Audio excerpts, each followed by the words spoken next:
How many of you need to use Google Maps each time that you are going to the grocery store? How many need to do that? Anyone? You don't need to. What? Why? You have become so familiar. You can even walk to the grocery store, the nearest one, the one that you frequent the most. You can walk there with your eyes closed and you still manage to get there. And you can even visualize in your mind where these places are. When I turn that corner, I'll see ABCD. That is how you ought to be. Pastors ought to be familiar with their Bibles in that manner. When we talk about Paul having a very sharp rebuke, rebuking Peter, immediately you know where that is. Where is it? Yeah? Galatians 2. So immediately you know. It's like turning that corner to the grocery store. You know how many blocks you have to walk before you get there to the shopping mall. Right, so we begin with the introduction, and we'll be wanting to answer the question, who is Paul? Now, that is a very important question for the simple reason that what Paul is helps us to understand him better and his writings better. What it is that shaped his theology, what is it that he shaped his mind and his thinking, that is helpful. And so we will quickly run through Paul as an individual. And we begin by looking at his birth and family life. So during the closing years of Caesar Augustus, who lived between 63 BC and 14 AD, Caesar Augustus was the emperor of Rome at the time that the Lord Jesus Christ was born. So during the closing years of Caesar Augustus, a boy was born to a Jewish family in a city called Tarsus, which was a capital of the Roman province of Cilicia. It was a place that today would be modern-day Turkey. The family traced its descent to the tribe of Benjamin, and they named their son Saul, after the most illustrious member in their family's history, who was Saul. Who was Saul in Israel? The king, the first king of Israel. A handsome, tall, good-looking young man who was picked by the people to be their king. Their own choice and not God's choice. And so the tribe of Benjamin, an important tribe, one of the two tribes that did not secede from the united Israel. Remember when there was the divided kingdom, one in the north, one in the south. The tribe of Benjamin is one of those tribes that remained in the south. So that is the family that Saul belonged to. Now, was not a small, insignificant city. The Apostle Paul himself describes Tarsus as no obscure or no ordinary city in Acts chapter 21 and verse 39.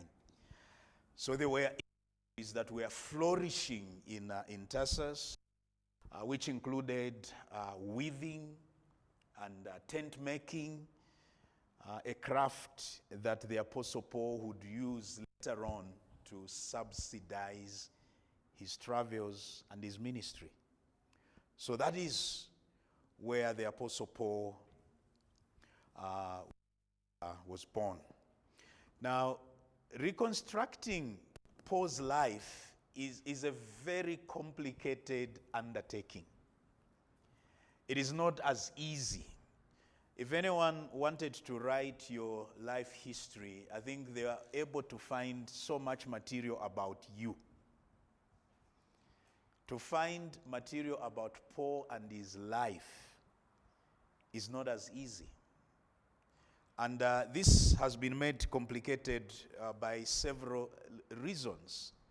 Number one is that his letters focused mainly on the challenges that confronted the congregations which he dealt with, either the congregations that he established or the congregations he had to deal with, even if he's not the one who planted them. So for that reason, we find very few biographical recollections, autobiographical recollections in his writings. So they do not give us a complete picture of Paul's personal life.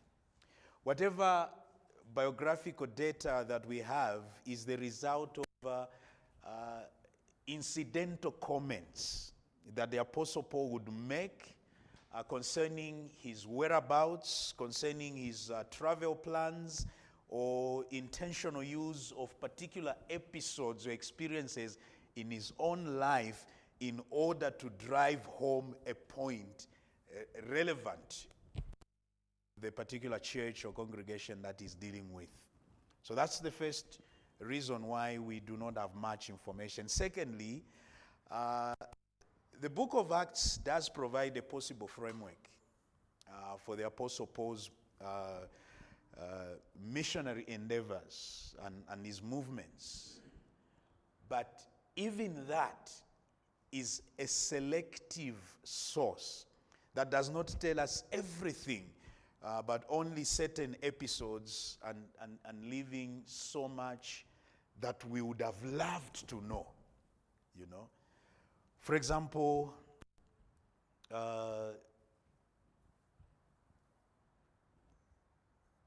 was the Apostle Paul at one time married and then his wife died, or he never married at all? We wish we knew that. He talks about being single, that unlike people like Peter, who have the privilege of a wife, he doesn't. But did he remain that way all his life, or his wife died? We don't even know the names of his parents. Or perhaps there are some eminent scholars here who have been able to find out the names of his parents. We don't. We don't know how many siblings he had. Although some of them are mentioned, that we'll talk about that. So there are so many gaps that we wish we knew, and we don't. You know. So those are some of the things that Acts does not decisively give to us. The third reason is that there are relatively few dates on which to hang the life of Paul. There are very few dates. And some of the primary dates that we rely on are entirely dependent on what we call synchronizations. That is, looking at what was happening in history at that time and the significant names of individuals that are mentioned, whose reign, whose years of prominence we are able to trace back in history, and coinciding that with the life of the Apostle Paul, and then we can, at least with some measure of confidence, try to reconstruct his historical life. When Paul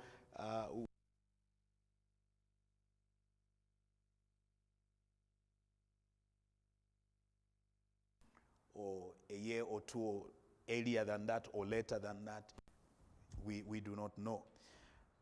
But nonetheless, for someone who lived so far back, what we know about him, we must be thankful to the Lord.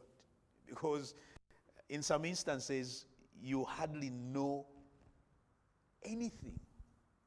But we thank God that we know as much as we do about Paul, and that is enough. But at least we know what he wrote, and we know what is contained in what the Apostle Paul had written for us. In Philippians chapter 3 and verse 5, Paul makes a comment that he was a Hebrew of Hebrews, from the tribe of Benjamin. Why do you think he refers to himself by that term? A Hebrew of Hebrews. An Ethiopian of Ethiopians. What would that mean? It's not a mix. Yes. What does that mean? A Hebrew of Hebrews. Yeah.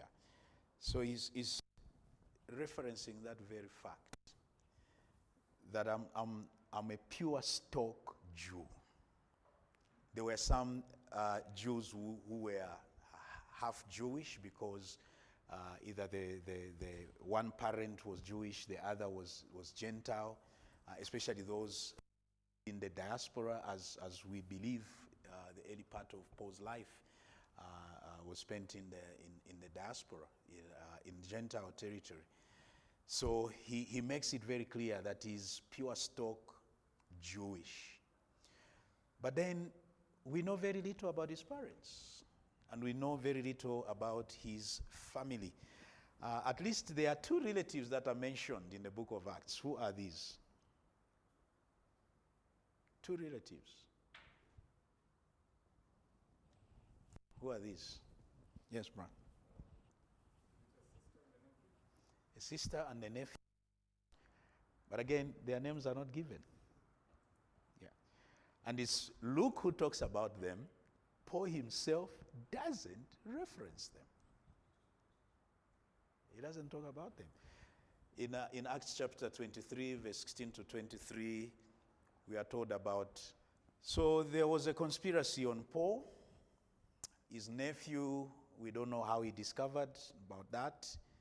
He goes quietly to Paul and tells him, your life is on the line, and gives some details, and by doing that, forewarning Paul, he saves his life. That was his nephew. You know, one would have loved to know whether that nephew was a Christian, and if he was, it would have been good for Paul to send him to Ephesus and not Timothy, right?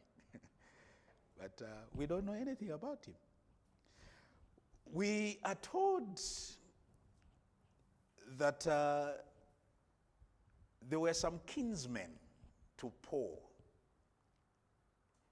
that are mentioned in his closing chapter of the book of Romans. You have had Romans. What was there anything said about these kinsmen or relatives to Paul? Andronicus and Junia, Jason, Sosipater, and Lucius. They are described in the ESV as kinsmen, in the NIV as relatives. In what sense were they relatives? Have you thought about that?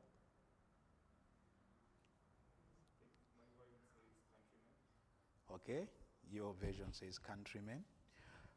The Greek word that is used there is sugenes, which has two meanings.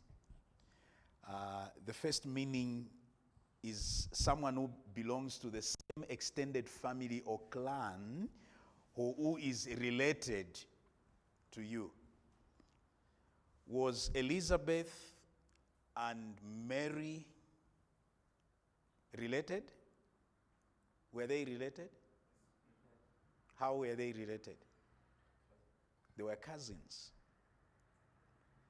When Jesus remained in Jerusalem at the age of 12, when he had gone with his parents, Joseph and Mary, then when the festivities were done, they were making their way back home, and we are told they actually arrived home, only to realize that Jesus was not with them.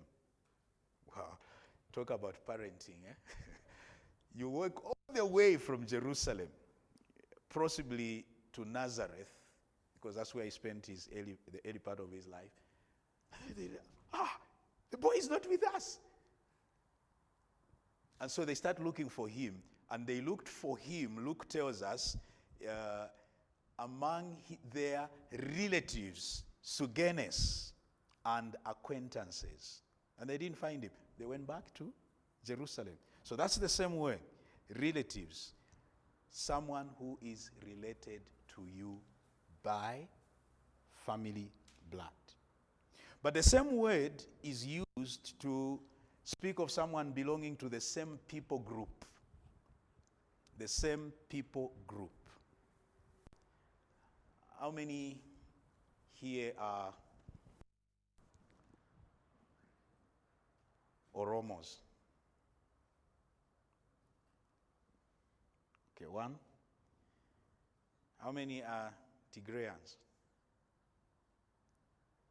Oh, it's not about politics. It's so is it possible that you could be related? Probably by marriage or other things, but you are Ethiopians, aren't you? You belong to the same country, so you are country folks, you know? Not every person who is Zambian is my relative, but we are all Zambians. And we have a new president who is just 7 months in office, who is trying to promote that, because previously tribe was such a big issue, and a lot of people from 3 provinces, by virtue of their tribe, were retired from the civil service in national interest with no reasons given, simply because of their tribe. So he comes and says, we have to heal from that past. We are not going to look at you and the tribe you come from and the name you have. We'll look at you in terms of what can you offer to this country in order to save this country and move it forward. So country for countrymen coming from the same people group. And that is why your version says countrymen. So we don't know. Could these have been relatives in one way or another? We cannot tell. But at least there is that possibility which we are not too sure about. And just as we know very little about his parents and his family, we also know very little as to when, where, or why a Jew, Saul, began to be called by the Roman name Paul. Why? You know, in the narratives of the book of Acts, it just occurs so suddenly in chapter 13, verse 7. Everywhere else it's Saul. And then when we come to chapter 13, verse 7, it's Paul, and it remains Paul for the rest of the book of Acts. And we're not told why. Did his parents give him both names? Shauli and Paulos. Did they give him both names? And then suddenly Luke just thinks, I think the Gentile name is cool. That's what I'll be using from now on. Or did Paul tell him,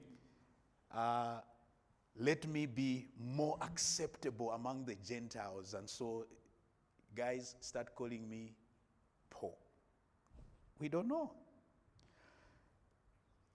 All that we are told is that this man from Tarsus had 2 names. One was Jewish and the other Roman. And then he also tells that he was a son of the Pharisees. Now, what does that suggest? It does suggest that Paul's father was a Pharisee. And there is enough evidence to show us that he was a Pharisee. In Philippians chapter 3 verse 5, Paul says he was circumcised on the 8th day. Meaning that his parents were self-respecting, law-abiding Jews who wanted to keep all the requirements of the law. And it's not surprising that their son was equally that meticulous and scrupulous about keeping the law. We are not told how Paul's parents came to live in Tarsus and when they went to live in Tarsus, where he was born. Neither are we told how they acquired Roman citizenship, which they passed on by birth to their son, because he argues that he was a Roman citizen by birth, and this officer is shocked. I had to pay so much money to get my citizenship. I'm a citizen by birth. And you become a citizen of a country by birth, or indeed by living in a particular country for a long period of time and marrying from there, and I mean, every country has got its own laws with regard to that. So we don't know. But then that becomes important. The very fact that he's a Roman citizen, well, it's important from the perspective of missions, as later on we will see, but I don't think Paul went about wearing his Roman citizenship on his sleeve. But when it mattered most, he used the privileges of his Roman citizenship. Fair trial, exemption from degrading punishments. No Roman citizen would be crucified on the cross. Punishments like whipping, and the privileges of right of appeal. How did the Apostle Paul end up in Rome? He appealed to Caesar, and to Caesar he had to appear. So those are the rights of Roman citizenship. So Paul tells us he was a Roman citizen. And how they came to live in Tarsus, we do not know. And how Paul acquired his citizenship, again, we do not know, or his parents, we do not know. What about his pre-Christian education? That is supposed to be C and not B. We have a very little autobiographical statement that Paul makes in Galatians chapter 1, verse 13 to 16, and in 2 Corinthians 11, verse 22, as well as Philippians 3, verse 5 to 6. Paul gives us some autobiographical information. And from those three passages, we understand a little bit about his pre-Christian education, his pre-conversion life, and whatever training he may have gone through. Firstly, he tells us that he was brought up to be a Jew of Jews from his birth. He was of solid Israelite stock, tracing his lineage through the tribe of Benjamin, that honored tribe that gave Israel its first king. Secondly, his parents piously engraved him within the covenant through circumcision when he was only 8 days old, which was the appointed time for that rite, R-I-T-E. Now, when he describes himself as a Hebrew of Hebrews, he is definitely referring to the purity of his genealogy that was not corrupted by any intermarriage. And he was also possibly referring to the language spoken by his parents and himself at home, which was a mark of their commitment to preserving their ancestral way of life, a Hebrew of Hebrews. And then thirdly, we are told that he received formal education in Jerusalem at the feet of Gamaliel, a respected rabbi. So Paul attended the Trinity Fellowship Pastors College under the best of professors. That was his pre-Christian experience. But then it raises problems, right? He was brought up in Tarsus. He was born there. How did he, and when did he come to Jerusalem? We are not told. In fact, scholars have debated and argued about this. How many trips did Paul make to Jerusalem? And we're not going to go there, or at least we know that he went there. If it's 10 times, who cares? So he was brought up under, taught by Gamaliel. And we also know that he received formal education in certain skills that will be highlighted as follows. One is knowledge of the Old Testament scriptures was phenomenal. He knew the Old Testament. I mean, what would you expect from someone who was excelling in Judaism above all his peers? And in the providence of God, he was being prepared for a far greater ministry. Secondly, his knowledge of the intertestamental Jewish traditions was excellent. You know what is referred to as the intertestamental period? The 400 years of silence between the close of the Old Testament canon and the beginning of New Testament history as we know it. There are those 400 years. A lot of things happened during that period of time. You've taken a course already on that? On the intertestamental period? A lot of things. What is one significant thing that arose among the Jews during that time? Remember the temple had been destroyed? What arose during that time? Well, there was the Maccabees revolution. From a spiritual perspective, the rise of the Pharisees and the Sadducees. What else? The Zealots, all these movements. What else? Something that I want you to mention that features so prominently in the book of Acts. Yes, we've talked about that.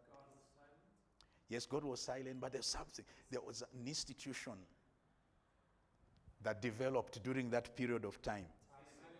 The synagogues. The synagogues. You know? So Paul would go to Gentile places, and where would he start from? Synagogues. Why? Who would you find in the synagogues? Jews and proselytes. Gentile converts to Judaism. So his knowledge of that period was excellent. I mean, what would you expect? He was a theological student, wasn't he? Though unsaved. You know? Is there anyone who fits that category here? No, I hope not. Thirdly, his skill in argumentation was exceptional. You know, Paul was a rhetorician. Paul, it does seem, knew about the Socratic method of argumentation and of teaching. You know, questions back and forth. Must we go on sinning so that grace may abound? By no means. That's a technique. That's a skill. Where did he learn it from? You are familiar with Hellenization, the Greek influence and the influence of Greek culture and language and philosophy on the people that had been conquered. So those, even though the Romans had now taken over, the residues of that influence still remained. And that's why the New Testament is written in Greek. In the fullness of time, And that fullness of time was not just, now it's ready that my son should be born of a woman, born under the law. But the network of roads, the common language that was used, all those things by the providence of God made that time ripe. And Greek culture and language were one of them. Then his proficiency in the art of letter writing was outstanding. You remember when you were young and